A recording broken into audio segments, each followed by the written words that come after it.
Assalamualaikum warahmatullahi wabarakatuh. Pak Agus, gimana kabarnya Damang?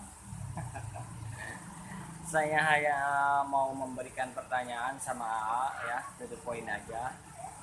Masalah ini apa hukum khilafah yang mau diterapkan di Indonesia oleh sekelompok orang. Nah, apa bahayanya sistem Kibahlul ini? Kibahlul sistem khilafah ini. Padahal kan eh, ini adalah hukum Islam. Nah, apa bahayanya? Dan mengapa kita harus pakai hukum Pancasila? Ya? Terima kasih ya. Assalamualaikum warahmatullahi wabarakatuh. Assalamualaikum warahmatullahi wabarakatuh. Ibu bapak hadirin pemuda pemudi sebangsa setanah air. Ada pertanyaan dari saudara kita tadi, manakah yang lebih baik antara khilafah dan NKRI?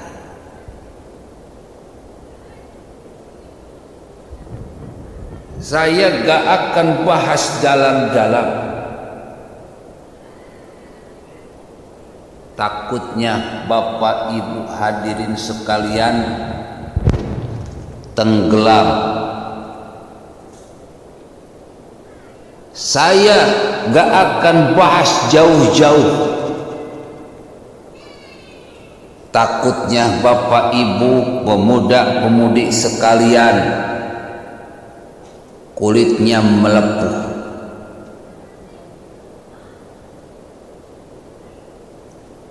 Yang penting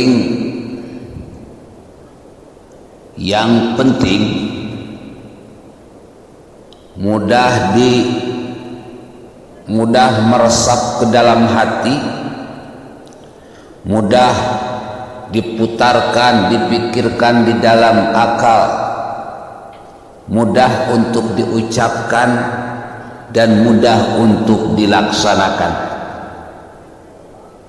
Betul? Betul? Betul?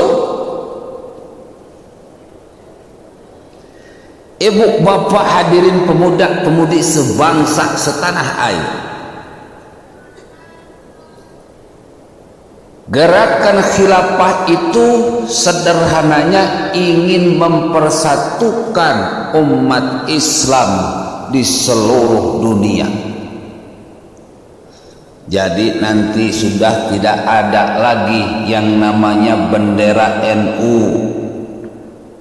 tidak ada lagi yang namanya bendera Muhammadiyah, tidak akan ada lagi bendera Persis, tidak akan lagi ada bendera NKRI, tidak akan ada lagi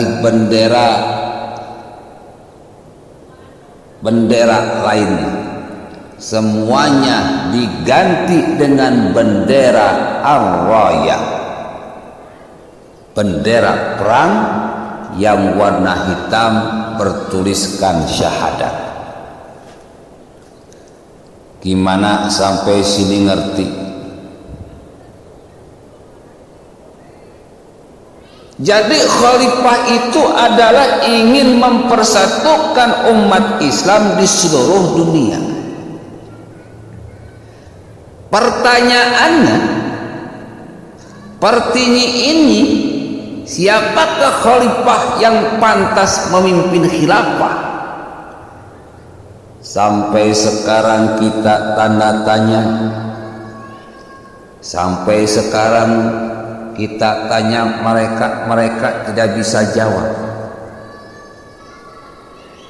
Coba ibu tanyakan siapa khalifahnya, pasti mereka tidak akan bisa jawab. Khilafah tanpa khalifah sama saja pesawat terbang tanpa pilot. Khilafah tanpa khalifah sama saja kereta api tanpa masinis. Khilafah tanpa khalifah sama saja bus pariwisata tanpa sopir. Artinya khilafah ini adalah mimpi di siang bolong.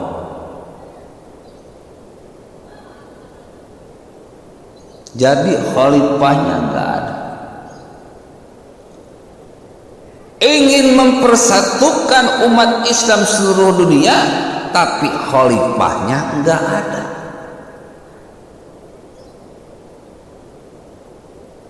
Kita tahu orang-orang khilafah, tanyakan, coba perhatikan, apakah HRS, Ustadz Was, Ustadz Somad, Aagim,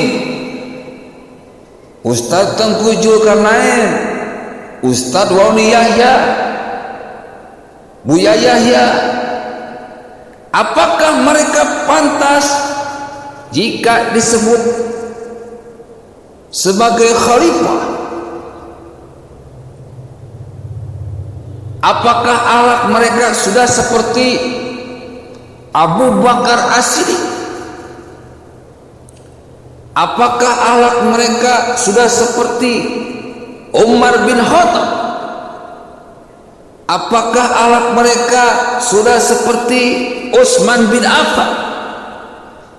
Apakah akhlak mereka sudah bisa seperti Sayyidina Ali? Kalau belum, mimpi kali. Kalau belum bisa seperti Umar, gak usah banyak bacot pingin dirikan khilafah. Kalau nggak bisa berakhlak seperti Abu Bakar As-Siddiq, jangan pernah mimpi dirikan khilafah di NKRI, di seluruh dunia. Kalau belum bisa berakhlak seperti Utsman bin Affan, jangan pernah mimpi bikin khilafah di NKRI. Jangan pernah bermimpi bikin khilafah di seluruh dunia. Kalau tidak punya akhlak seperti Sayyidina Ali, jangan pernah mimpi bikin khilafah di NKRI dan di dunia. Coba perhatikan akhlak-akhlak mereka, jauh panggang daripada api. Khilafah itu adalah pewaris Nabi. Abu Bakar As-Siddiq, akhlaknya, keilmuannya, kesuri tauladanannya mencontoh Nabi Muhammad Rasulullah sallallahu alaihi wasallam. Umar bin Khattab, keteladanannya, akhlaknya mencontoh Rasulullah sallallahu alaihi wasallam. Utsman bin Affan, akhlaknya mencontoh Rasulullah sallallahu alaihi wasallam. Sayyidina Ali, akhlaknya, keteladanannya mencontoh Nabi Muhammad Rasulullah sallallahu alaihi wasallam. Hanya orang-orang yang teladan, yang mampu diteladani hatinya, pemikirannya, lisannya, dan perbuatannya yang pantas menjadi khalifah dan akan mudah mempersatukan umat Islam. Kalau akhlaknya sudah seperti pengikut setan, seperti kata para malaikat, qalu ataj'alu fiha may yufsidu fiha wa yasfiku dima'a wa nahnu nusabbihu bihamdika wa nuqaddisu lak. Manusia-manusia yang dibenci oleh malaikat adalah manusia-manusia perusak dan suka tebar permusuhan. Jadi kalau hatinya sudah bikin rusak, baik pada dirinya maupun pada orang lain, pemikirannya bikin merusak, baik pada dirinya maupun pada orang lain, lisannya bikin merusak, baik pada dirinya maupun pada orang lain, perbuatannya bikin merusak, baik pada dirinya maupun pada orang lain, sehingga timbul permusuhan, sehingga timbul perpecahan, sehingga timbul propaganda, saling sikat, saling sikut, saling sakiti, teriak-teriak curang padahal aslinya tidak curang, teriak-teriak Ijtima ulama 3, sekarang bahkan mau Ijtima ulama 4 demi memuaskan para berhala politik yang ada di Indonesia. Orang-orang kayak gini mau mendirikan khilafah mimpi. Orang-orang kayak gini mau mendirikan khilafah hancur lebur NKRI. Orang-orang kayak gini mau mendirikan khilafah rusak agama kita, hancur umat Islam. Oleh karena itu NKRI dengan Pancasilanya sudah teruji dan terbukti mampu mempersatukan umat Islam yang ada di Indonesia meskipun berbeda bendera, bahkan mampu mempersatukan rakyat Indonesia dengan Pancasila meskipun berbeda suku, agama, ras, dan golongan. Jadi kalau ditanya mana yang lebih baik, khilafah atau NKRI, jelas NKRI. Ibu-ibu, bapak-bapak, hadirin pemuda-pemudi sebangsa tanah air,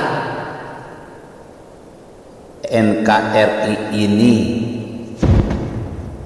jauh lebih baik daripada khilafah yang mereka usung, yang mereka gembor-gemborkan.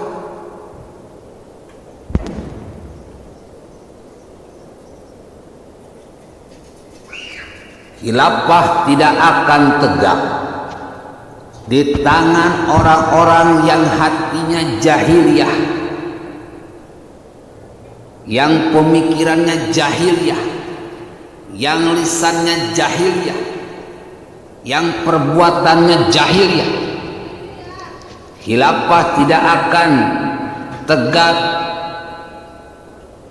di tangan orang-orang yang hatinya merusak, yang pemikirannya merusak, yang lisannya merusak, yang perbuatannya merusak. Khilafah tidak akan tegak di tangan orang-orang innahu kana zaluman jahula, di tangan orang-orang yang zalim dan bodoh. Khilafah tidak akan tegak di tangan orang-orang ulaika alladzina ishtarawud dhalalata bil huda, orang-orang yang membeli kesesatan dengan petunjuk, orang-orang yang suka menjual agama untuk kepentingan harta, tahta, dan wanita. Khilafah tidak akan tegak di tangan orang-orang alladzina yastahibbunal hayatad dunya 'alal akhirah, orang-orang yang lebih mementingkan kepentingan dunia daripada akhirat. Bullshit. Khilafah dulu pernah tegak karena dipegang oleh orang-orang yang mengutamakan kesuritauladanan akhlak, hatinya indah, pemikirannya indah, lisannya indah, perbuatannya indah. Di tangan orang-orang yang menjadikan Muhammad Rasulullah Sallallahu Alaihi Wasallam sebagai suri tauladan.